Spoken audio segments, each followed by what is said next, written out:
What is going on, everybody? MLB is back, and we are going to do a little brief, not exactly an intro to MLB, but how I play MLB tournaments. And we'll use opening day as an example, and Sheets and I are going to go over it. But we're going to talk about things that we look for and what we like to do in baseball wise, the kind of plays, the kind of people you want to look for. Getting into a few of the advanced stats, but mostly going to keep it pretty basic for you because honestly, I think one of the mistakes that some people make is you can overwhelm yourself with too many advanced stats. And especially like when it comes to sample sizes and stuff in baseball, you need a huge one. So we don't want to get too carried away in that. I'm going to share my screen and Sheets is going to ask me questions as we go. But starting off, let me just call up my DraftKings screen right here. We are going to talk a little bit about, we'll talk about the opening day slate. We don't even have run totals or projections yet on that. And that's a very important thing in baseball. I'm going to use, because even the MLB didn't open their opening day page, but Roto Grinders did. And I actually think that, it's the wrong thing here. And let me grab it real quick. I was over here. So the starting lineups we'll use from over here. None of the prices are right. None of the things are like that. The projections are there, but it's really vague still. And we're doing this a little bit early, but we're going to use it as a sort of a tool of what to look for. One thing I want to start off by saying is that we don't have the run totals. You are going to want to trust Vegas a lot when it comes to MLB. You're going to want to try and obviously stack the higher run total games, similar to basketball with the high totals, but more so important in baseball. You're often trying to pick on a pitcher or pitcher in a weak bullpen more than you are trying to necessarily get the absolute best hitters in your lineup in medium to tough matchups. So, Sheets, let's start it off with pitching. Pitching is, a lot is who you're going against. There's a lot of stadium stuff that's in there. We'll talk about it. There's a list we can call up that tells you the best hitters parks, but it sort of changes year by year because of weather, and the weather's been really different. And also last season was sort of a weird season to try and go off of, but things like that, you want to consider when you're taking a pitcher. You really want to think about the run totals, the projected win-loss and whatnot. But the main thing we're looking for is strikeouts. So we want high strikeout pitchers versus high strikeout offenses, and we're willing to give away some variance in that, even if they have a tough matchup. But for example, like Atlanta is a team that strikes out a reasonable amount. You've got Aaron Nola on the mound against Atlanta. I'm not saying I absolutely love him on this opening day slate, but even though Atlanta's offense is really legit and hard to want to pick on, it's a spot you might want to take a high variance pitcher. Bobby, can I go back for just a second? Yeah, do it, please. Okay. So the first thing I always ask when it comes to different sports is you were saying we want to trust Vegas on stuff, and I want to talk about projections, okay, in general, because for people that are not going to be able to create their own, for example, they could say, Bobby, Eric, who do you like or whatever, or they could look at different companies' projections and stuff.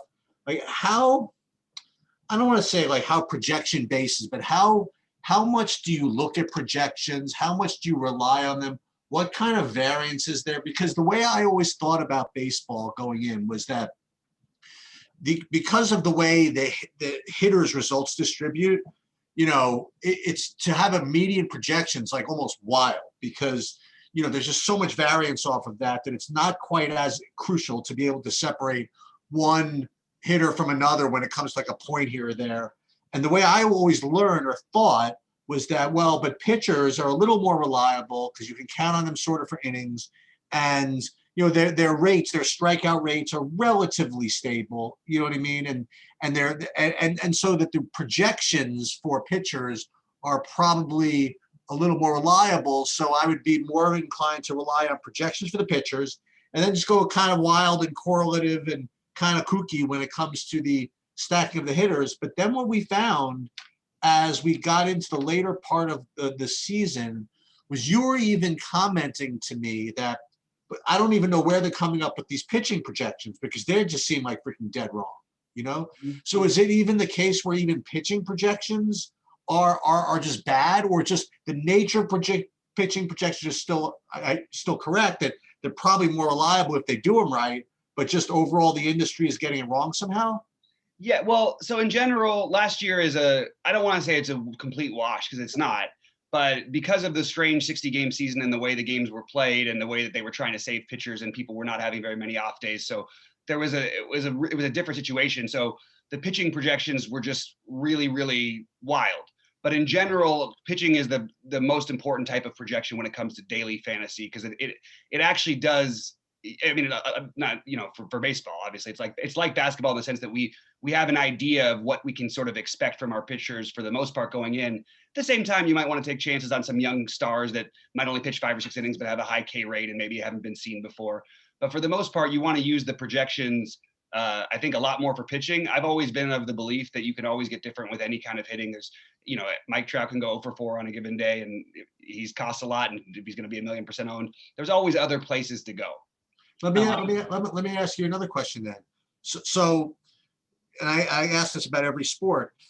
You know, you'll have two pitchers that have similar quote unquote medians, but are just, I guess, sort of different, right? Mm-hmm. So if you have, like, most people look at pitchers like kind of like point per dollar, right? You'll have one type of guy who will rate as a good value, who's not so much of a strikeout guy. And you'll have another guy who will rate as a good value, as a similar value, but is more of a strikeout guy who, but could also has like walk risk and home run risk and stuff like that. Is it right to say that in general, you know, you would rather have, you know, because we don't give a shit about cash, right? We're talking about GVPs. Right. Is it right to say that on the one hand, yeah, you prefer just in general the strikeout guys with that type of variance, but then is it also right to say that does the strikeout actually give you a floor where that makes them safer? Yes. Okay. I mean, tell me about like the difference between the different types of pitchers. Yeah. So you get a lot of guys, you know, we'll go back to the opening day slate. I just brought up the K per 9 for last year. So, you know, using a guy like you, Darvish, is a guy who's going to pitch deep into games for the most part. He'll throw a good number of pitches. The problem is he gets extremely wild. And that's a part of the variance you have to deal with. Now, last year he was just freaking awesome. So if he's anything like that again, you know, maybe he's a bad example, but you want to try to avoid the guys who tend to walk a lot of hitters if you can. Unfortunately, some of those guys are the high strikeout pitchers because of the way that they pitch. So it's sort of just trying to measure the middle. Like for right, you know, you could take a quick look at this and right off the bat, if you were just using this right now, I would say that like Brandon Woodruff is the great example of this is an awesome pitch, a guy who's really good, who's got really good stuff. He will give up a little bit of hard contact, but you're going to get a good amount of Ks, and you're facing one of the best lineups in baseball in a good hitter's park.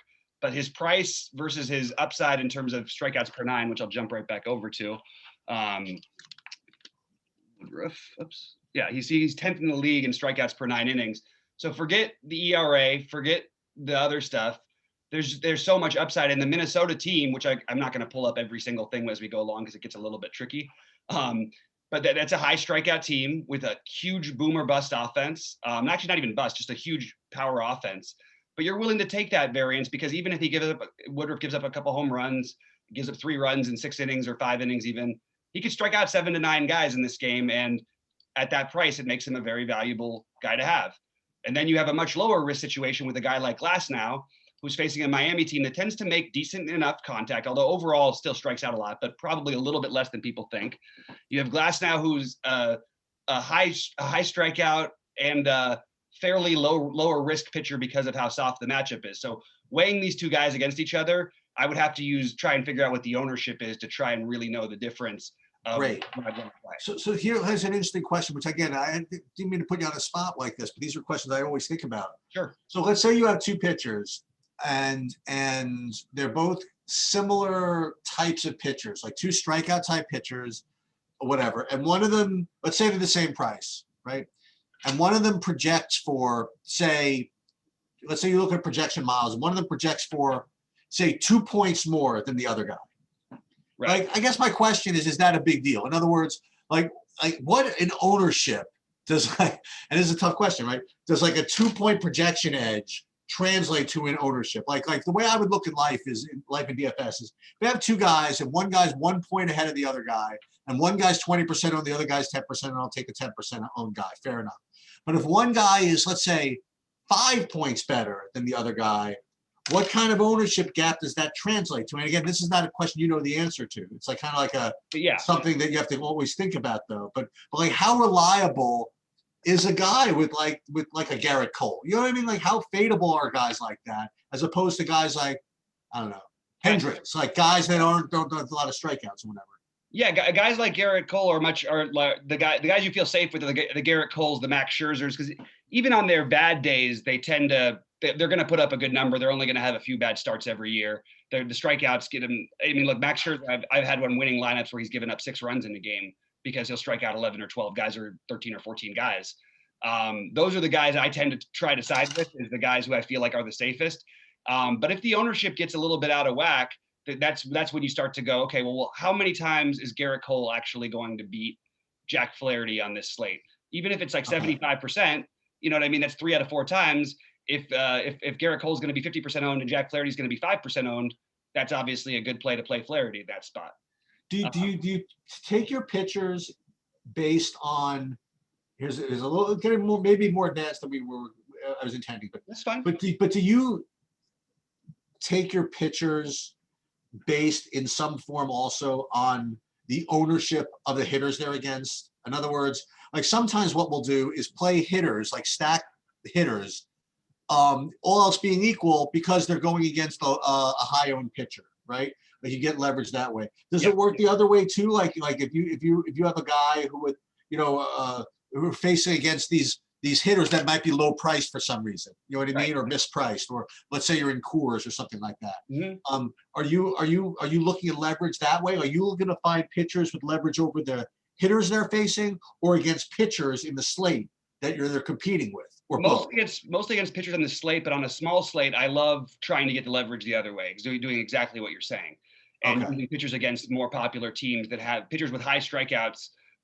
Even on smaller slates, when you get to like 4, 5, 6 games, even sometimes you can use, one or two, maybe not 2, but probably 1 hitter against one of your pitchers. In certain cases, I've actually won tournaments where I've had that. I've had a Mike Trout, and I've had my pitcher against the Angels have 16 strikeouts. You know what I mean?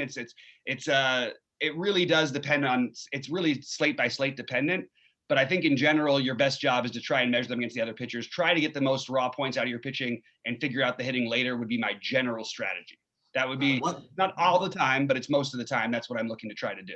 All right, one last question before I let you just continue is, and we have talked about multiple sites for this, because what I always found is that, so DraftKings, you require 2 pitchers, right? And FanDuel only requires 1. Not that there are not other sites, but we're going to assume there's DraftKings and FanDuel for now, right? Sure. And what I always found myself doing kind of poorly was I would look at projections, I would see who the top pitchers are, and look at point per dollar or do whatever.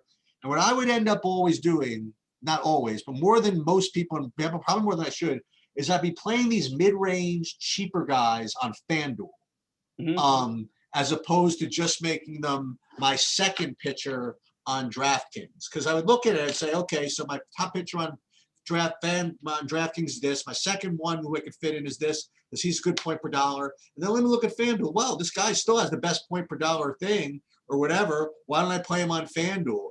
Why is that? Tell me why that's bad. Remind me, I should say, why that's bad, and why FanDuel is just kind of like a different animal when it comes to pitching. It's a very different animal because the win and the quality start account for so much more of your overall results than they do on DraftKings. You don't get any quality start bonus on DraftKings. You can get a complete game or a shutout and those kind of things, but those are pretty rare these days. So you really don't play for those things very often.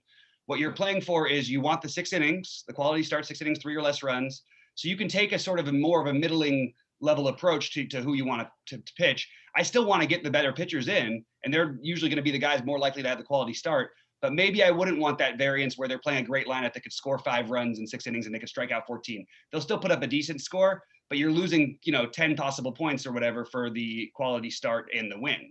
And to me, you want to play on FanDuel, you want the pitcher who's in the spot where they're as much a significant favorite against the other team as possible. Whereas on DraftKings, I don't think it matters. The other thing, by the way, and then my observations, what I found is that where I ended up with FanDuel, again, when you play these mid-range, these cheaper pitchers, what ends up happening is you end up paying for hitting, right? Right. Because that's the way it goes. and FanDuel is usually just like a softer site in general with respect to getting guys in. So it's so many times on FanDuel, like I feel as though I'm like, okay, so now I have an extra 1,000. Let me make sure to pay up for this. But really, the difference between a 3,100 guy and the 4,100 guy on FanDuel wasn't really much. Right. So I'd be like really costing myself at an important pitching position for really not that big of a deal when it came to the hitting. So that's going to be one of my kind of New Year's resolutions, so to speak. Mm-hmm. Doing a little better with respect to the FanDuel and being more of a guy to pay up for pitching there, as opposed to just going for projection-based point per dollar guys. Yeah, I think that, I mean, I agree. I think that you want to like pay up for, and so that's an interesting other point. Like, I just want to, like, the money on the table thing is very different in baseball than in every other sport. You really can leave money on the table. Now, I don't think your goal is still, you know, you're going to try and build somewhere in the range of what your salary cap is. And things can get a little bit tight on DraftKings actually, but the truth is you're not gaining that much for the extra 1,000 for a hitter you're getting for the most part, and as you would be maybe if they're in Colorado or something. But in general, you're not gaining enough.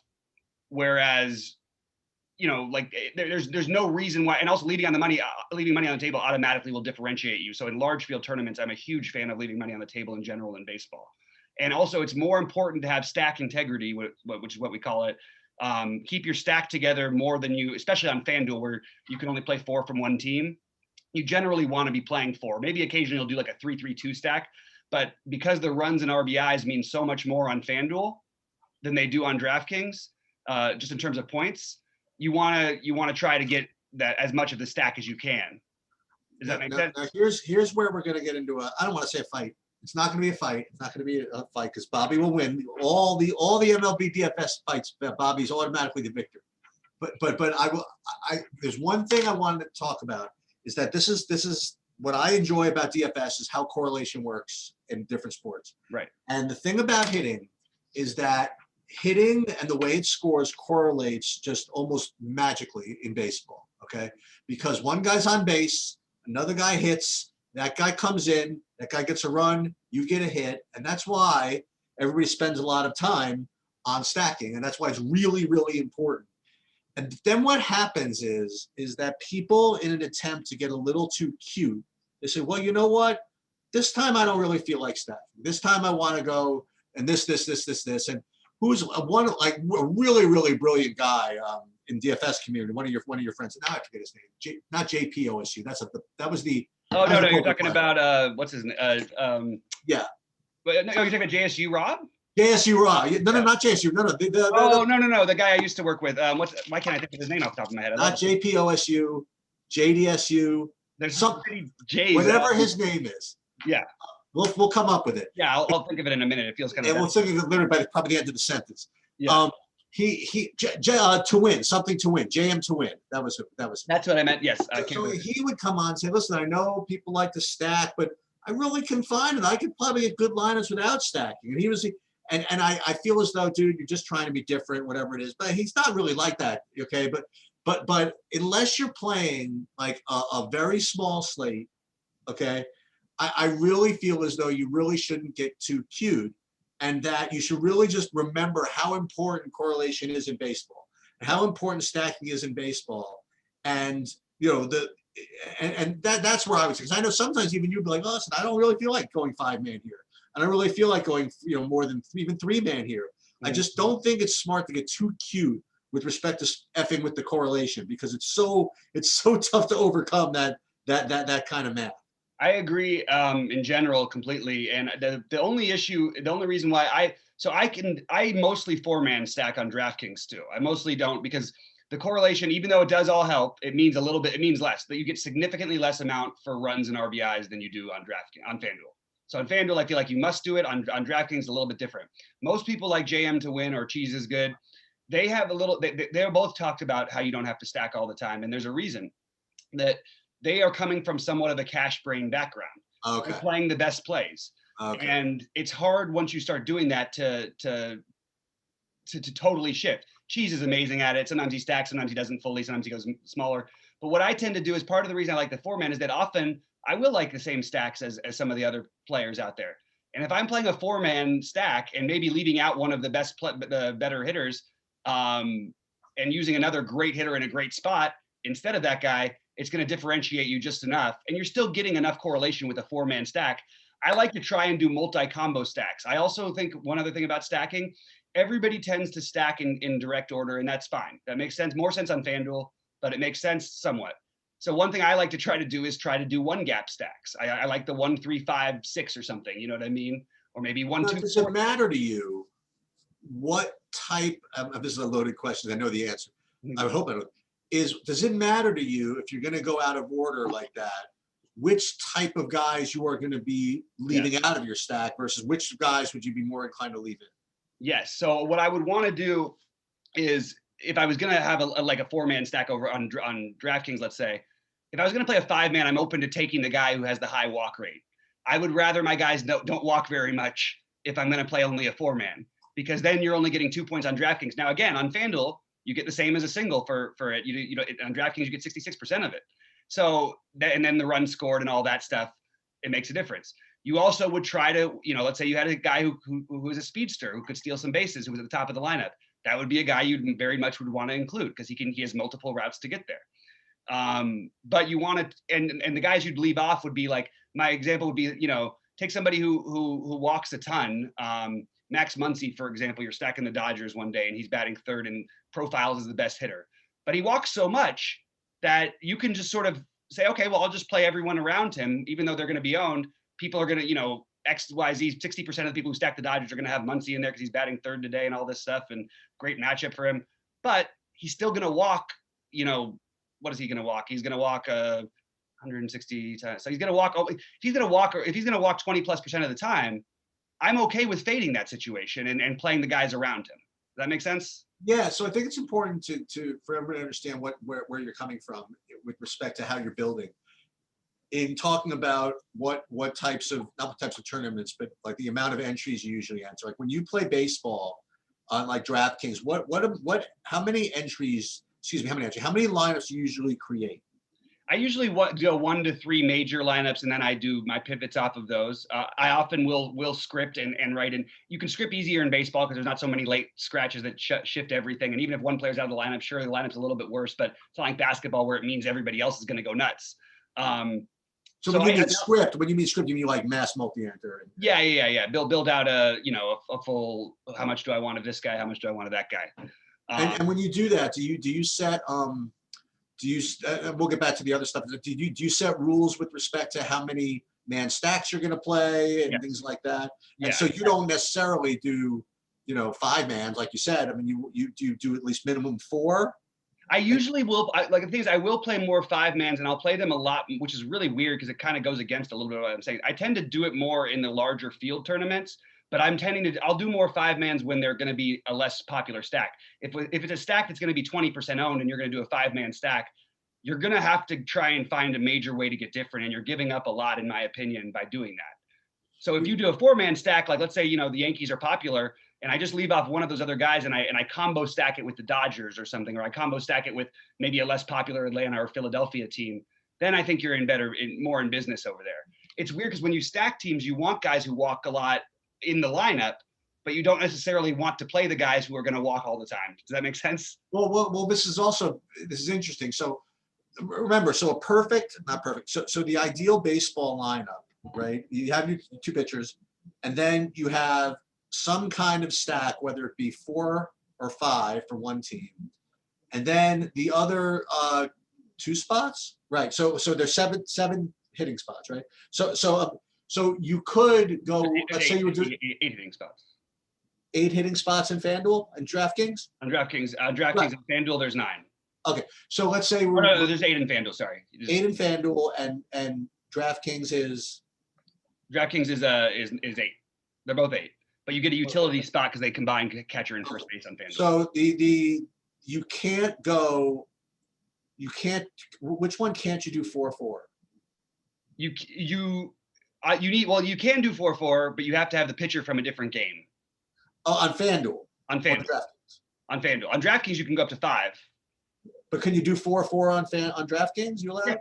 Yeah, it was some. Oh, you know what? I think that they are on I honestly can't remember what the rule is for this year because it's changed a couple times since I've been playing.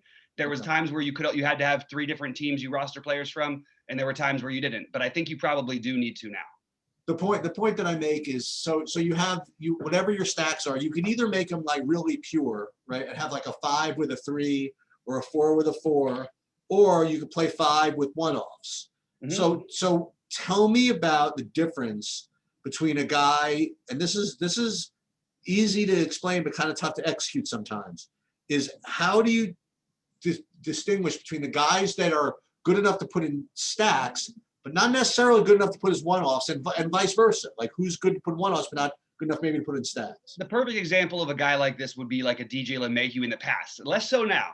He's not a guy you want to play as a one-off all that often. But he still does. He's it's sort of he's shown more power the last couple of years than we thought he was going to have. In general, guys who don't have as much power but are excellent hitters, let's say 320 plus hitters overall, who also might steal a base out there for you. And like a guy like that who leads the league in runs scored and all that, he gets all the other things, but unlikely to hit you a home run. And also, the doubles he hits or whatever, those are a lot better when there's 2 guys on base. So those are the guys you're going to want in stacks. In stacks, not so much in isolation. Whereas a guy like any major home run, high strikeout hitter, which I have no problem with strikeouts, by the way. Don't ever let anybody tell you not to play guys who strike out a lot. Play as many as you want, because most of the best hitters. A guy like Nelson Cruz is a guy you'd always would call as a one-off. Who's a boom bust guy. You're basically hoping for the home run, and that's pretty much it. A guy like you could say, then there's the guys with speed and power, Mookie Betts, Mike Trout. These guys all are excellent one-offs every night, basically. Pretty much any Dodger lefty too. Because here's something that you have to keep an eye on, and again, this is for me. You're learning from my mistakes too. Is if you're going to use an optimizer and build, let's just say, more lineups than you're willing to eyeball. Okay, first of all, you should eyeball all your lineups. Okay, yep. But what ends up happening is that you set your rules, you do whatever, you have it optimized, and even if you put in for upside or whatever it is, typically what'll happen is if there is some like min-price guy who is just really no chance to do anything but good enough to show as 3x on the board or something like that, right? They'll drop him as a one-off like all the time. The odds will just do that, and because the stack will look pretty and whatever it is, and then they'll drop them off as a one-off, and what you end up getting is not only like a one-off with no power, not only a one-off that can't do anything, but worse, you'll get like a high-owned one-off like that too. Right. so that's something that you really. That's why in some sense in baseball, it is somewhat advantageous to hand build, so that you can at least do a like a sanity check. Yeah. You know what I mean, on some of your lineups, because otherwise you're telling you, this is for me, that like with some projection, you end up with some crazy shit. And sometimes, well, the optimizer says so, that's got to be the case, and you'll end up, and not to bring up this again, but you'll end up with 80% Lewis Brinson, when except for when you win all the money with him, like you did, it's not typically the guy you want as a one-off per se, Right. Exactly. And that's my speech with respect to that. Absolutely. And just real quickly, I thought it'd be interesting to talk about just what kind of power, what kind of things we're looking for just in terms of advanced stats.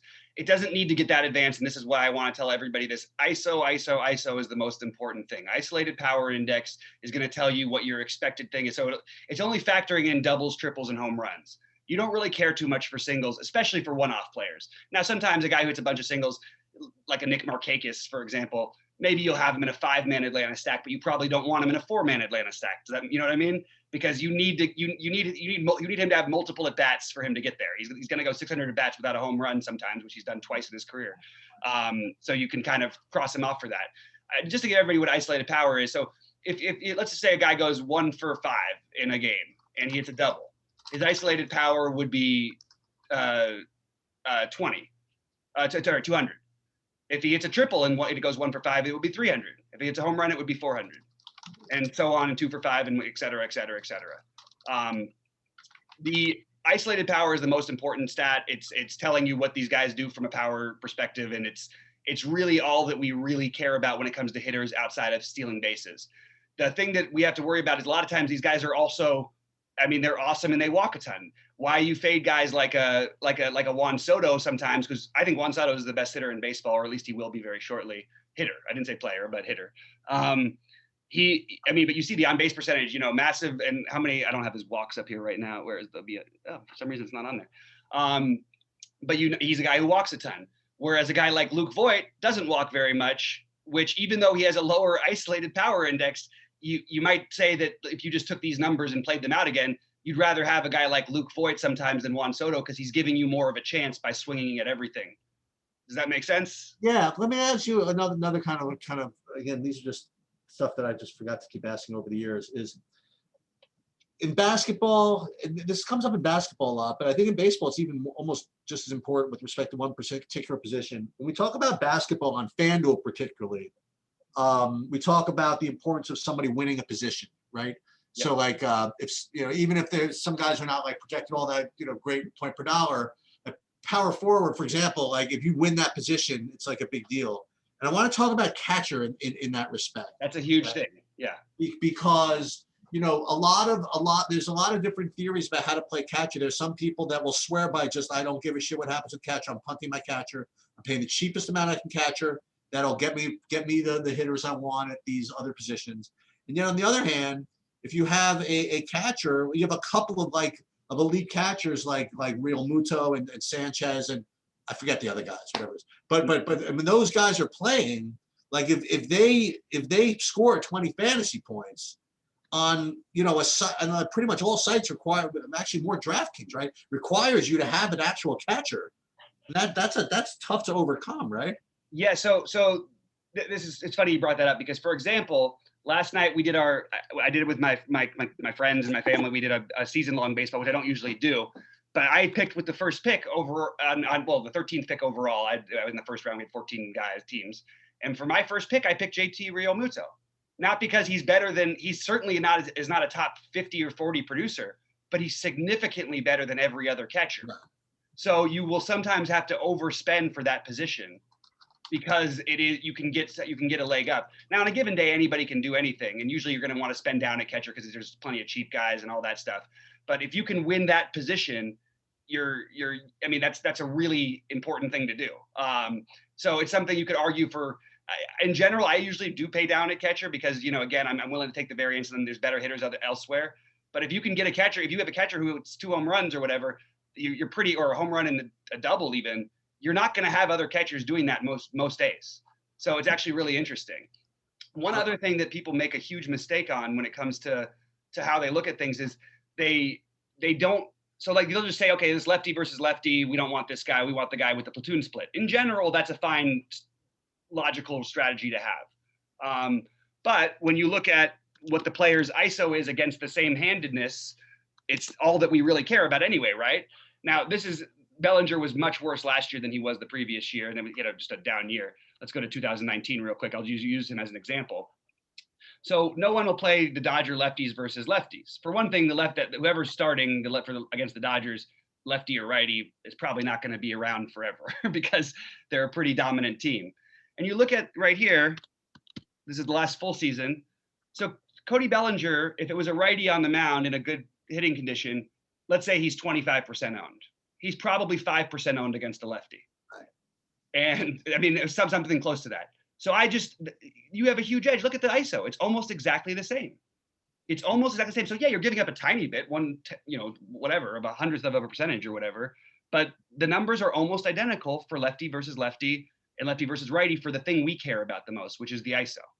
You know what I mean? So that's one other thing that I like to do is, especially with lefties, people don't like to play lefties against lefties, especially because just don't righties see righties all the time. But when you get this platoon split, everybody wants to jump on it. You can pivot and go elsewhere. So when everybody's going to stack the Dodgers one day and they're going to play Mookie as the number one play, maybe mix it up. Maybe skip Mookie and play Bellinger, Muncy, and Seager or something. That's a great way to get leverage on a chalky stack but with the non-chalky players that actually are in the same spot. Just no one's treating it like that. Does that make sense?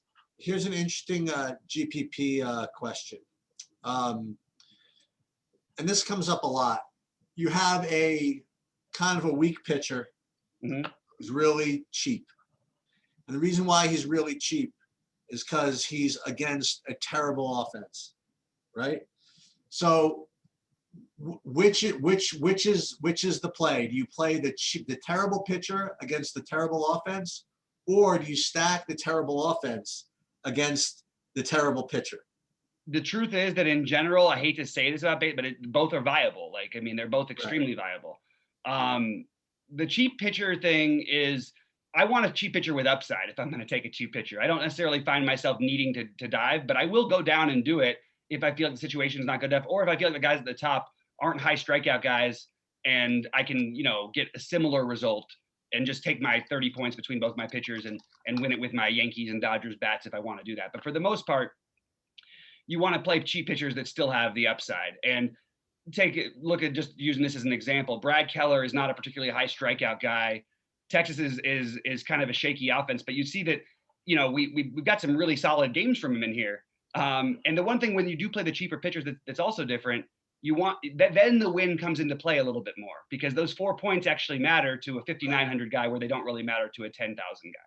You know what I mean? So does it. So, and it's funny, when the first thing I thought about when I was going to play baseball is, well, obviously you want to pick, you want to have the hitters from the same team as your pitcher, because then your pitcher's going to get the 4 points, and you're like, it's really, the win thing is not that big of a deal. Right. It would be more of a deal on FanDuel, but the problem is you can't play 4 hitters and the same pitcher on FanDuel.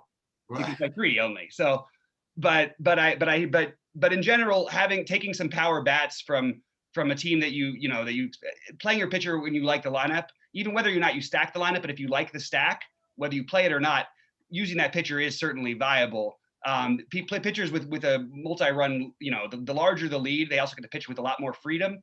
There's a lot more strikeouts. There's a lot less walks. And occasionally there's more hard hit balls, more home runs, but that's not going to kill you. Home runs aren't going to kill you unless there's nobody on base. Garrett Cole gives up tons of them, but they're all solo home runs. You just want the strikeouts. You want that upside. And like on this slate, I could tell you right now, like there's nobody down here who's super interesting except for like maybe an Alcantara who's got medium strikeout stuff against the Tampa Bay team that can strike out a lot. But you look at the other guys at the top, you're mostly going to want to be paying up. You won't play Kershaw in Colorado. You'd want to take a shot maybe with Nola or Darvish, but I actually kind of like the Glass now and feels the safest to me. And everybody else, maybe you could argue for a guy like Hendricks, who's not a high strikeout guy because he's too cheap for his actual production every year. You look at him, I mean, he's just a really, really good real life pitcher. The problem is you'll end up with some games where he pitches 7 2/3 and gets you only 3 strikeouts against the same Pittsburgh team that he's facing this time. How often do you pay attention to late swap stuff? A lot. So only mostly, to be honest, like it's hard to do with all your lineups if you play a bunch, but if you play your main big lineups and you're off to your pitcher gets crushed or something, you should be trying to pivot off of the guys are going to be popular, Trout or whatever.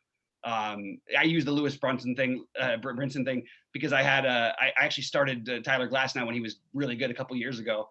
And he gave up like 7 runs in the first inning and was pulled out of the game. I think it was 9. Actually, no, it was 9 runs in the first inning. So he had like a -16 on FanDuel.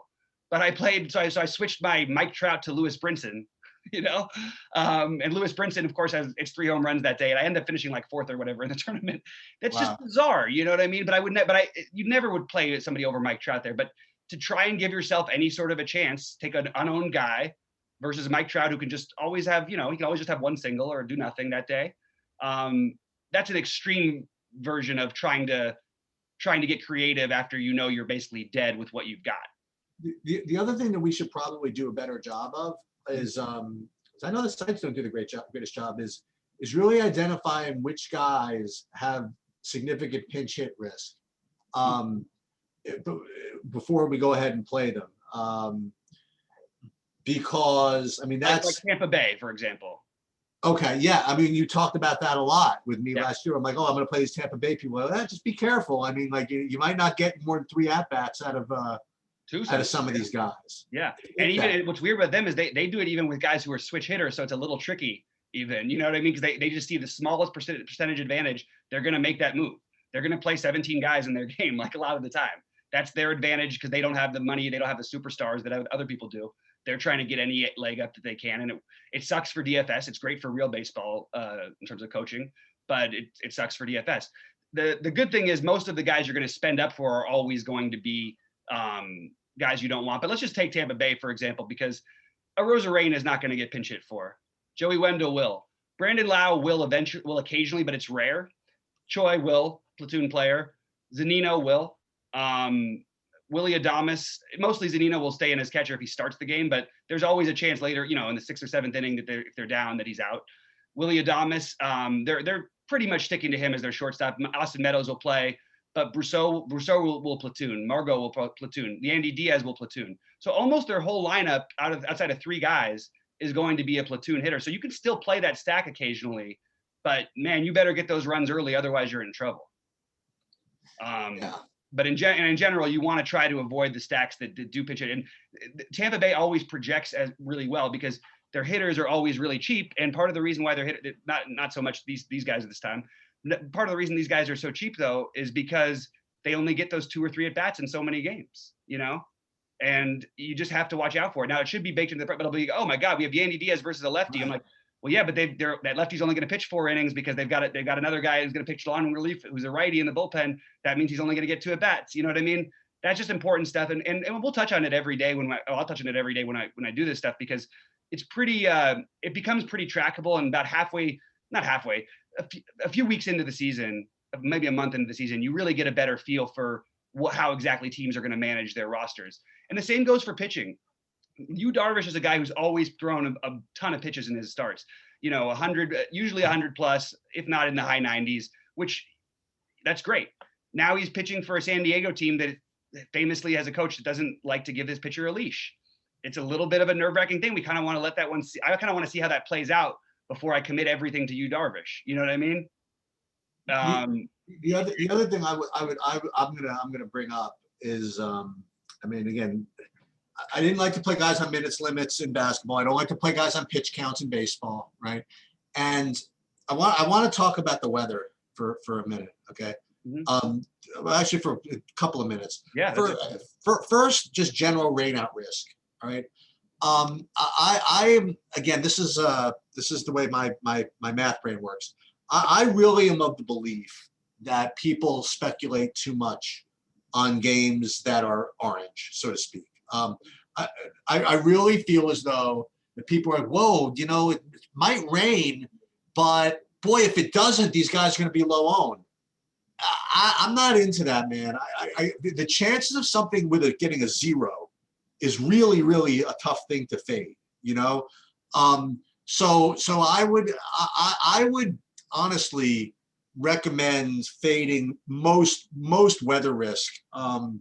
The other thing that I would say is that you got to watch also for some of these stadiums that showed a history. Like last year, like wherever Washington plays, they had the quickest trigger finger, like of all time when it came to canceling games. Like there were like 4 different games where it turns out they canceled the games. There wasn't a cloud in the sky that never came. Okay. Right. So just be careful with stuff like that. And I really wouldn't do it. I mean, I really wouldn't say, boy, if this game actually goes, there's a shot that this gets in, maybe the ownership will be low. I mean, there's got to be other guys to play that I know there's 100% chance they're going to play. I mean, that's just. Yeah, another important point about that is often when it is going to rain, it does cool the temperature down. The ball doesn't travel as well. So even just the threat of the rain or having rain before or a little delay or something, it's going to make the lineups a little bit weaker, you know? But the other thing I wanted to mention is and this goes more into park factors, and not necessarily, but park factors and wind. Okay, so you were, I mean, everybody was, but you were particularly adamant about one particular situation that is going to come up from time to time, and that's going to be at Chicago. Okay, like the Wrigley wind thing is a pretty big deal. I did hear an argument that when the wind is blowing out, it's actually a good opportunity to kind of fade to fade those hitters, because that when the wind's blowing out, it actually helps the strikeout rate. Also, I don't know.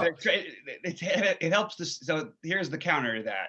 It helps the strikeout rate because guys are swinging the fences, right, harder, but they're trying to hit home runs. They're trying to get the ball up in the air. Right. But I'll tell you this: the one thing that is difficult to fade is the wind blowing in. Okay, like the wind blowing in, that is rough, and I have seen it. You know, I've seen guys hit the ball. I swear to you, be Trevor Story 500-foot home runs in Colorado. that the guy's just waiting for, like not even on the freaking warning track. Yeah, it's crazy. It's really, really difficult to fade the wind blowing in. So that now, is there anything else like specific to this year that you want to talk about? Because I've heard factors and temperature are going to be very important to monitor. For example, Texas, especially when it's hot, becomes like the greatest hitters park ever. The Cubs are the best example, like you just met. They're the biggest exaggerated hitters park or pitchers park, depending on which way the wind's blowing. And it blows a lot there, as we know, the Windy City, obviously. Well, what I meant more like, because I've heard of these stories that the baseball is less juiced this year, and that there will be less home runs and stuff like that. Is we're not accounting for that at all? Well, it's still going to be the same accounting. In terms of park factors, you still want to play the guys in the better hitters parks and the shorter porches and the small, Cincinnati, Philadelphia's, you know what I mean, things like that. Have there been any stadiums that made like adjustments, like humidors and things like that we should keep an eye on? I'm sure there's a few things. I'm not quite caught up on all that stuff at the moment. Arizona is the biggest one that made the difference over the past year, with both closing the roof more and using a humidor. When they were playing and it was 110 degrees and the roof is open, you're playing Arizona. You're playing those bats. You know what I mean? You want those bats in that situation. But then remember the year before. Remember Texas was the greatest place to ever play hitters, and then it became like they changed. It became like the ultimate pitchers park ever last year. A different stadium, and one that I was at for the World Series. Beautiful stadium. Absolutely gonna be really hard for me to ever want to stack teams there, because I saw how hard it was. I mean, I've never seen worse batting practice in my life than I saw in the World Series. It was the worst batting practice I've ever seen. Now the Dodgers guys, you got the massive power guy, the Muncies and the Bellingers were crushing the ball out of there, but Mookie could barely get the ball out. Like it just the ball does not carry there. And it was anyway. It also I was so happy that season ended. Do you remember like how much I lost like the last 2 weeks trying to play all those Rangers in Texas? And they all cost nothing the whole year, so it's tough. You know what I mean? That's right. I forgot who the one guy I played like every freaking time. I forget who it was. Gallo, maybe. No, that was the obvious one. It was like some terrible guy I just kept chasing. I just never did anything. I'm sure they got on at some point, so we'll remember. Yeah, but you also want to remember. So one thing that does lead to is you want to play those hitters on the road, the same way you want to play San Francisco hitters on the road. Yeah. These guys are much better than their overall numbers project, and they're better than their current numbers are going to project. As much as people keep up on this, it's really, really hard because there's just such a significant advantage if you take them out of that environment. And it tends to go too. But then there's also the Coors Field thing is always going to be the highest owned of everything. And I'm just going to say it makes sense to stack and take shots there. But I see a lot of good players even stacking too often against good pitching there, and it just doesn't. When you have a high ownership and all that, it's just stuff in baseball that I'm more inclined to usually try to stay away from. If you're going to play the Colorado guys, like you could do that every day, but the truth is it's baked into somewhat to the price. The ownership is going to be significant all the time, pretty much, even with good pitchers on the mound. And it's just not a spot you want to get involved in. Everything you said, I agree with about weather, with the exception of Colorado.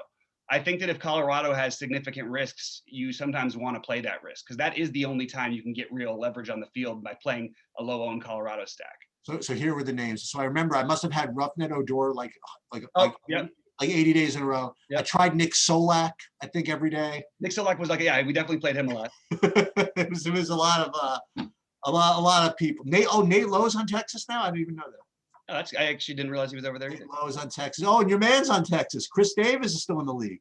Oh my God, my man. With a K though. The always minimum cost Chris Davis. Hey, look, yeah, well, and Chalk David Dahl is on Texas now. David Dahl, I think, will never be Chalk again. I mean, he got a lot out of that Colorado ride he had going. Yeah. But anyway, hopefully this is like the good, like a good start for the beginning of, some DFS stuff. I would hope that you guys, if you have any questions or specifically want to get into it, please hit us up and respond in the YouTube chat, respond in Discord and say, hey, I want to understand this better about MLB. I want to understand this.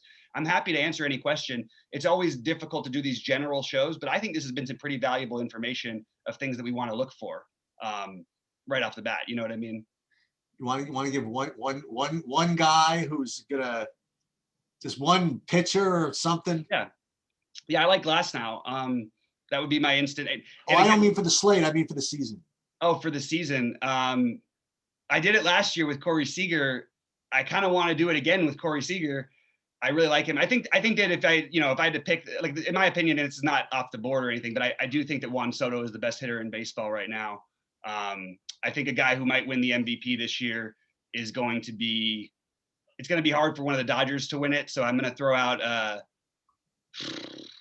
do I really want to do, all right, I'm going to just say it. I don't want this guy to win again, but I think Christian Yelich has a monster year this year.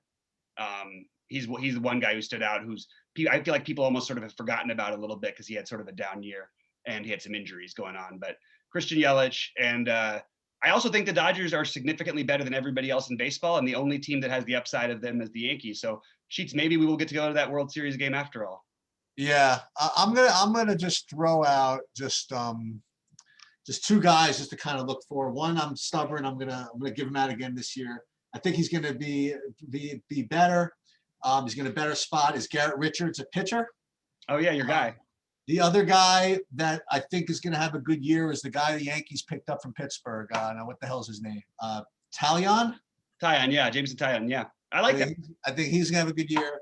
And I think that what's his name is going to carry until he gets popped for PEDs. I think that Arozarena is going to just completely just continue his momentum from last season. As long as Tampa gives him all his at bats and he does whatever, I think he's going to continue to blast away. I love it. I'll do a flashback pick then.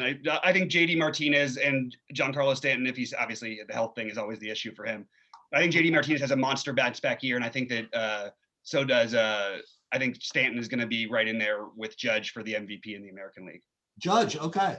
I love Judge. I think Judge is if I was picking a favorite to win the MVP in the American League, I just need him to stay healthy, and I don't trust that happening. But if he stays healthy, he would be my pick. All right, sounds good, guys. All right, guys. Good luck to everyone out there this year. We look forward to being with you, and yeah, we'll see you hopefully all season long at the top of the leaderboards.